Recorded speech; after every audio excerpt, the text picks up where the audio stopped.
if you're an artist, it's like you have a higher responsibility and a calling to do certain things and to empathize and to feel, because that's how you put stuff out.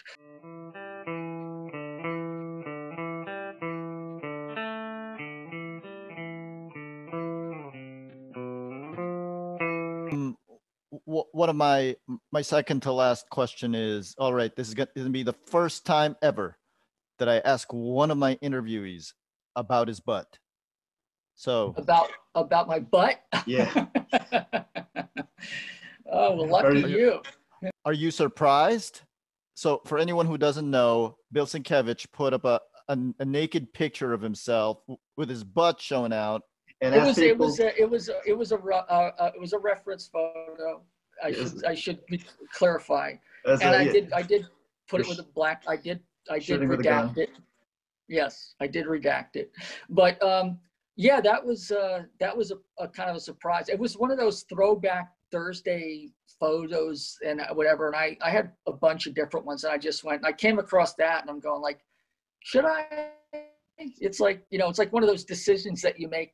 It's not quite drunk dialing an ex when you're, but it was sort of like, I think I could probably, it was like once I hit send, it was like, okay, I expected some jokes or whatever. I didn't expect Darlie Brewster and Mike Oming, they were the first two to sort of run with it and just start. It became a meme. And then I thought, okay, this is really indicative of just how crazy people are with being locked up, because in lockdown, it's like the fact that like they're looking for anything, any butt in a storm to run with. It's because it's the most trivial, idiotic thing, and it's like, and some of the pieces, I mean, most all of them are just like, are brilliant. But the fact that people took time out of their day to do them, and some of them are just grand slam home runs. I mean, like the thinking and the dedication is just like, I'm just a passenger here, just sort of watching, like, wow, So it's pretty, pretty wild. It's I can't thank people enough, and I try to have somewhat of a good humor about it, So. But because it certainly could be embarrassing. Let's put it that.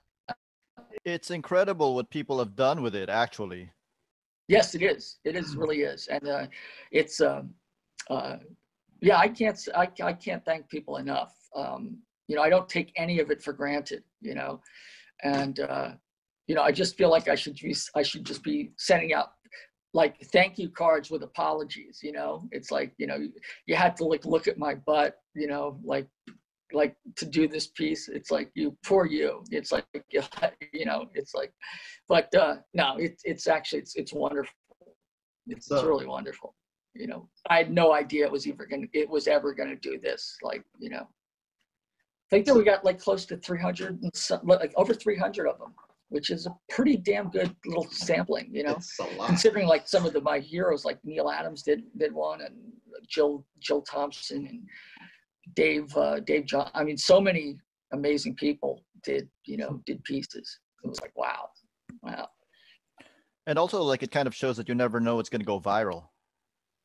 That's true. You can't, I think and that was the thing about it. Somebody wrote to me and said that you could tell that this was an entirely organic thing. There was nothing contrived about the mechanism. It was, I think, if I had intended for something to do it, it's like, I think people can tell, I don't know what it is, but this was just, a lapse in judgment on my part, and people jumped all over it. Although the reason I did it was like, I think I was just sort of busting the chops between myself and my buddy Dan Panosian, who, he's like, he's like the Cary Grant of comics, it's like a classy, gorgeous dude. And it's like, and he posts these photos of, and I'm like, it's like, all right, I'm gonna go back and find one where I got like, he's never posted his ass. So it's like I was trying to just bust, you know, like it was a one-on-one thing. I was just sort of tweaking him, and then it just sort of ran. So be careful what you. Once it's on the internet, it's there forever. No, it really is. It really is. Yes. Yeah. And, you know, it's, I'm right there alongside the lizard people, you know. There's one question I forgot to ask before I move on to my very last question. How come you never really wrote anything past Stray Toasters? Well, I've been working on some stuff that I wanted to. I mean, but I realized that when I did Toasters,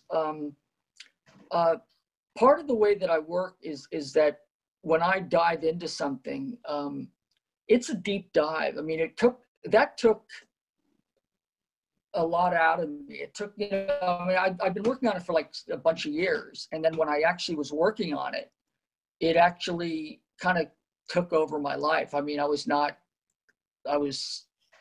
forget now like it is now in terms of leaving the home, you know, or leaving the studio. But I was like, I stopped going home at night. I started living in my studio. I was just drawing and telling. It's like I was just obsessed and consumed by it. And it kind of wiped me out because it was just like I was giving it everything. And I realized it's like I think I have to find a better way to, like, I can't half-ass my way through something that's entirely mine. So I think that I think I've done more playing in some of the stuff I've been working on recently, where I think I could probably do something maybe on a quarterly basis, you know, or maybe do another. You know, I was even thinking maybe I don't need to do another full story, but maybe I could do sort of snippets where, you know, one 3-pager, another like 10-page thing or whatever. So some pieces are like a pop song, some pieces are like instrumentals, some pieces are like a comic strip. So it's like, because I love to draw, like jump around from style to style.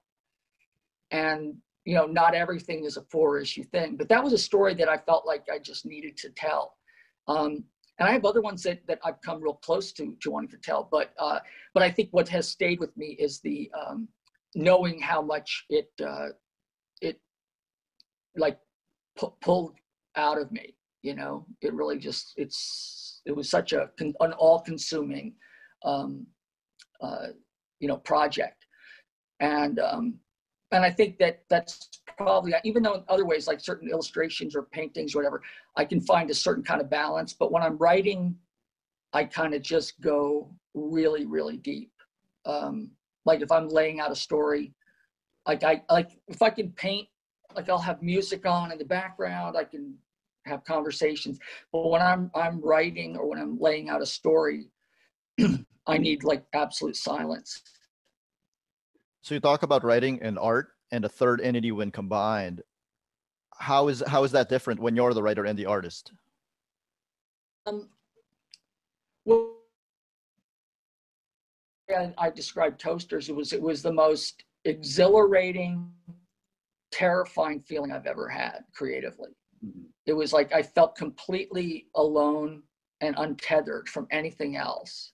I was in my own world, and it was like there was no North Star. It was like I didn't know. It was like a level of freedom and excitement at the same time. It was just like there's no net, you know.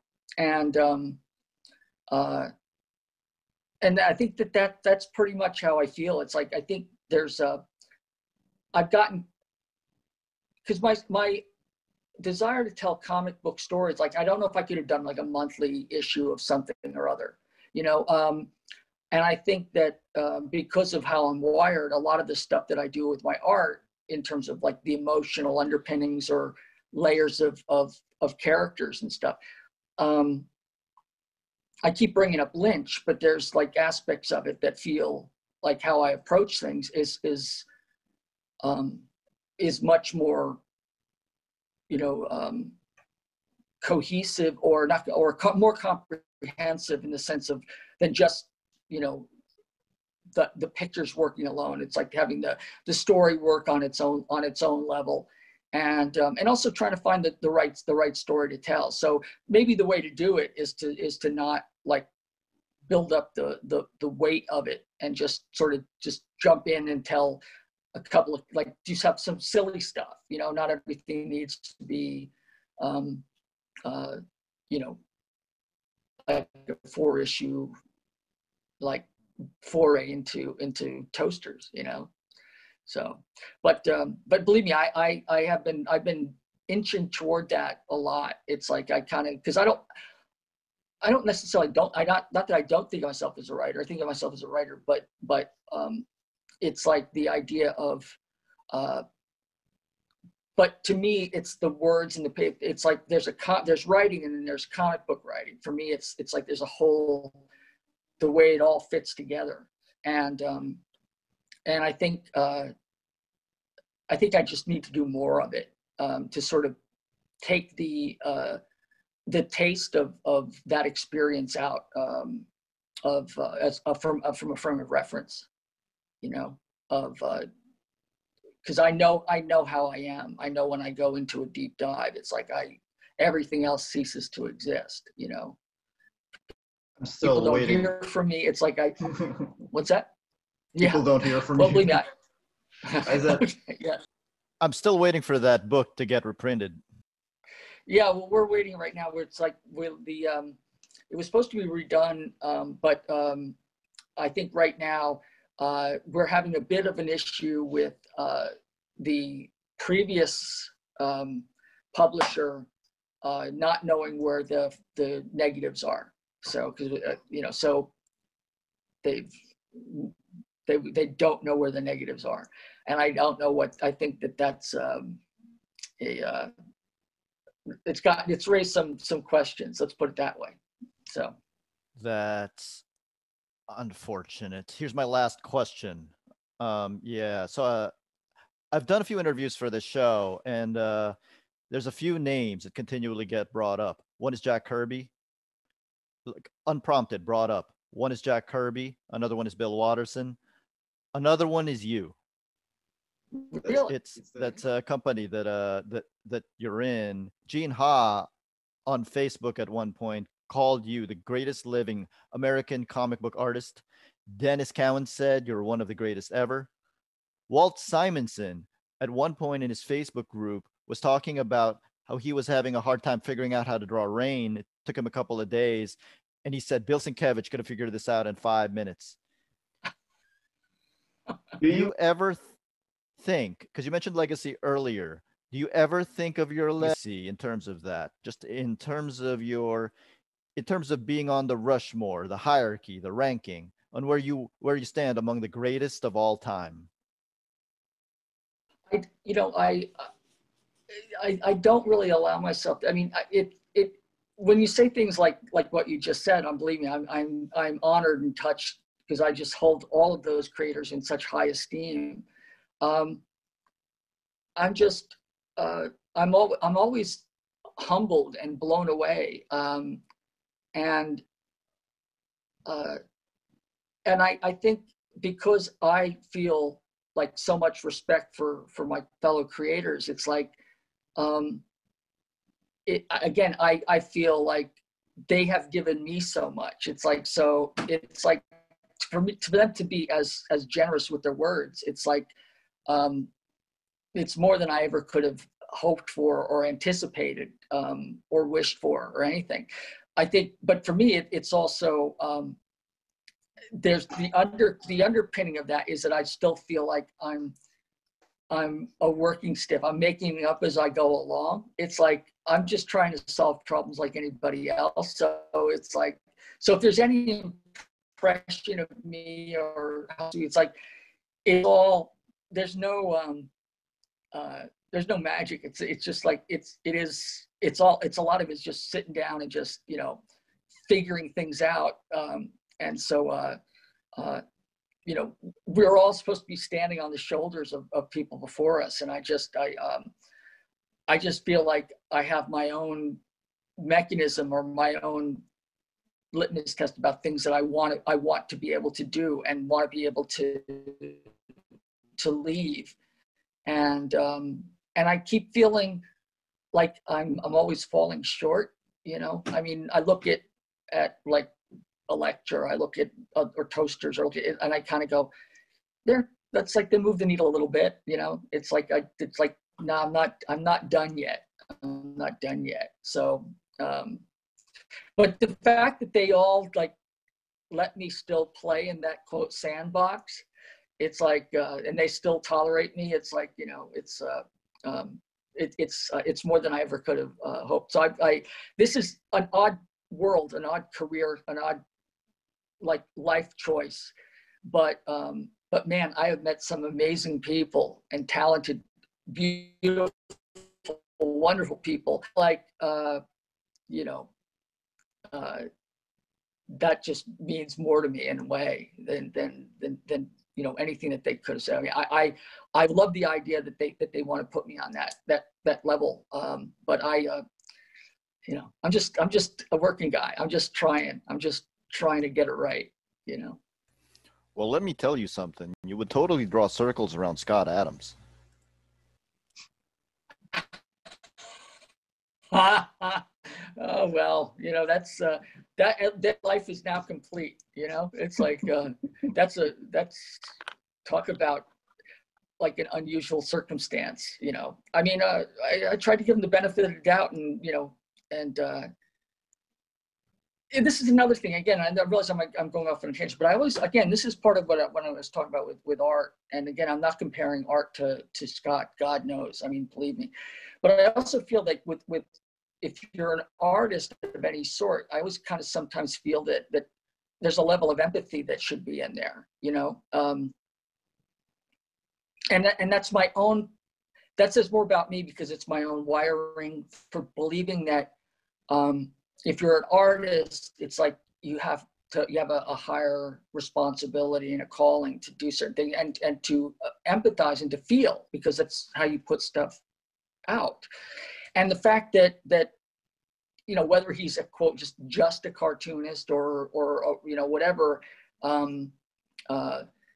you know, to me there's no such thing as just a cartoonist, you know. It's like but I sort of feel that whatever empathy chip is supposed to be there for the artist, it's like I kind of feel that maybe he's not an artist, and and that sounds very like a harsh definition, but there's something about the fact that he is missing something. And this is just, again, this is more about me than it does about him, but I don't get it. I don't understand it, what, you know, how his brain works. And I think it's like certain things that people will do where you like, they'll do something extremely horrifying, and you can kind of go, you know, I can understand how someone could get in that frame of mind and do that. You know, it's like there, but for the grace of whatever deity you choose, like go there, like go I. And then there are certain things that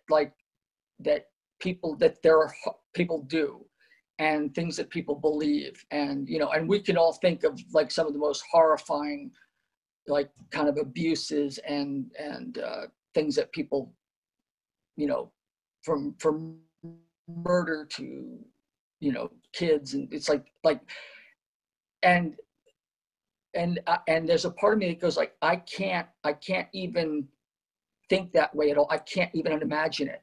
And it's like, and what happens in those moments is like, I'm actually really relieved that I can't, you know? So it's like, it's almost a benefit. So for me, it's like when I don't understand how someone can't want to believe that and choose to misinterpret what Black Lives Matter is about, you know, it's like, there's no negotiating it. There's no there. It's like, it's a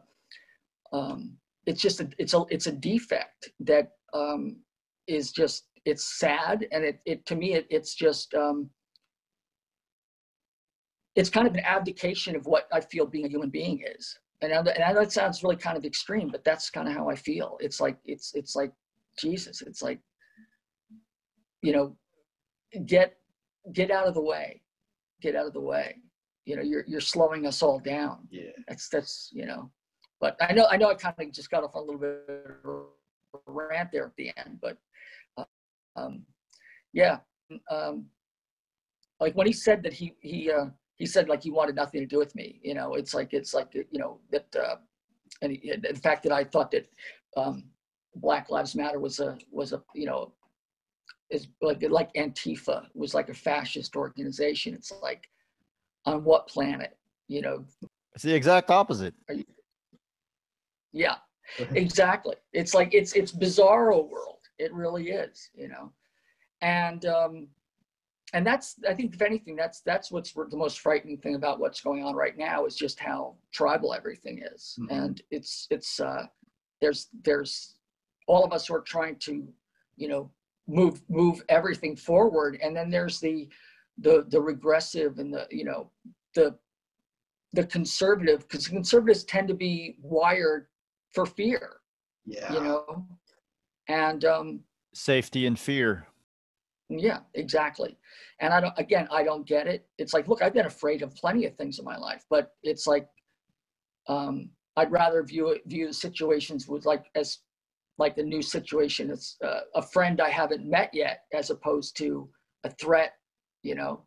And that's not to say you don't walk into situations where you think that, you know, you're oblivious and that, you know, it's clearly like you walk into a forest full of bears. It's like, you know, hungry bears. That's one thing, but it's like not everything is that extreme, and also to willfully ignore and deny and twist words around. You know, it's like picking your battles. So when we had that sort of altercation or whatever, it's like now it's like I've even thought about just sort of like poking at him, but it's like it's such an unfair thing to do, because it's like he's not worth it. You know, it's just really sad, you know. But you could draw his character better than he can. He is what he is. You could draw his character better than he can. Well, that was, yeah. The thing is that when we were going to do the draw thing, when Gail Simone suggested it, to me, it wasn't even about it wasn't even about ability. I wasn't even thinking about that. I was thinking about that, about coming together and putting the differences aside and doing something communally to like help somebody. And the fact that he wouldn't do that said everything to me. Yeah. It is what it is. You know? I mean, you were talking earlier about being fascinated by how some things that probably shouldn't be popular become popular. And like that, his whole career for me is that. Yeah. Yeah. Yeah. I mean, and you look at like Gary Larson's The Far Side, and to me that is just like the epitome of just brilliance. And Bill Watterson's Calvin and Hobbes. I mean, you know, I adore that stuff, you know, and I adore what I really respect about Watterson is I mean, he turned away like millions and millions of dollars just to maintain the integrity of the characters, you know. How many people would do that, you know? So I think there are a lot of inspirational people out there, and I tend to be one of my other mantras that I live. It's like I divide people into two categories, and they're either inspirations or they're cautionary tales. And money has has very little to do with either one. You know, I've met you know, really wealthy people, very attractive people who are the most sociopathic, and it's like, and they become cautionary tales, you know, whereas you meet someone who's very much you know, not having even the proverbial pot to piss in, as the saying goes, and can be inspiring. So to me, it's like that's a really simplistic, you know, demarcation there, but to me it just sort of seems to fit, you know. So there are, you know, people like Watterson are inspirations, and people like you know, Scott Adams are, to me, it's a glowing, you know, radiating Klieg light of cautionary tale. So Yeah, just to close it off. Yeah, let's move on to let's get away from him. I don't want the last thing us to be discussing would be him. Just to close it off, anything you want to plug? What are you working on right now? I know you're doing some stuff for Milestone. Yeah, I'm doing some stuff for Milestone. I just did the back poster. I've got a video game coming out, a cover for I think it's Soul of the Demon for Warner Brothers. I just did that working with Warner Home Video. It's good, so I think it's gonna. I think it might be. It's either a game or it's. I think it's a game. It's a game. I thought it might be one of those animated stories, but I think it's actually everything I've seen from it. It's actually a video game, Batman video game, sort of based on the Bruce Timm kind of look of stuff, which is actually very cool. And I got a bunch of other projects I'm working on. Right now, I'm still in the process of moving, so to new digs. So I think what I'm going to do is I'm actually going to take your question about doing my own stuff, and I'm actually going to crack open some sketchbooks and get jumping on that. So I'm going to take that as a sign of more things I want to be doing, because believe me, it's percolating, and it's like, I think the water's boiling, so I should dive into it. You're moving and bring all of your drafting tables over there. Drafting tables, easels, toasters, all 70 of them. They're right here. But yeah, I bought a house at the beginning of the year, and here it is. It's like, and I've been literally so busy, and I've had so much stuff. It's like I've been kind of doing it with the help of one or two friends. It's like, so I think it's about time I get out of here, But it's like it's been kind of nonstop. I've been surprised at how busy things have been. I mean, knock wood, but yeah, I think because there's more room, and it's even thinking about getting a couple of pets at some point, So yeah, I'm this big baby right here is going. So, and yeah. So, congratulations. Thanks very much. And also, congratulations on the New Mutants. I'm sorry it came out in 2020. Yeah, well, it's the fact that it came out. I mean, it had some mixed reviews. I mean, I've seen some that were pretty harsh and other ones that were really, really great. And again, I think that I was really happy with it. I think the kids are all great. The cast is phenomenal. Josh I think he did a great job, so yeah, it was great to be involved with them in every step of the way. So that's awesome. I haven't seen it because theaters are completely still closed in the Philippines. But the girl who plays Ilyana looks exactly like Ilyana. It's insane. Oh, she's great. Yeah, Anya is she's a sweetheart. She's really a sweetheart. And well, they're all terrific. I've gotten to know Henry Zaga, who plays Berto. We've had dinner. Well, when we could have dinner, we've had dinner a couple of times here in LA. And actually, I've seen him and Alicia Braga in Brazil. We did a couple of panels together at one of the shows there. Again, wonderful, talented people. And again, it's like one of the things where I mentioned earlier about the rising tide, the inspirations. It's like they inspire me, So, and like yourself, I mean, what your podcast and your YouTube stuff does the same for me. It's like it's really exciting to see your enthusiasm, because it all feeds back. So it's great. And I wish you all the best as well. This is how I express my fandom. Well, believe me, it sings, pal. It sings. It's great. I love it. Thank you so much for everything, for your whole career. For I'm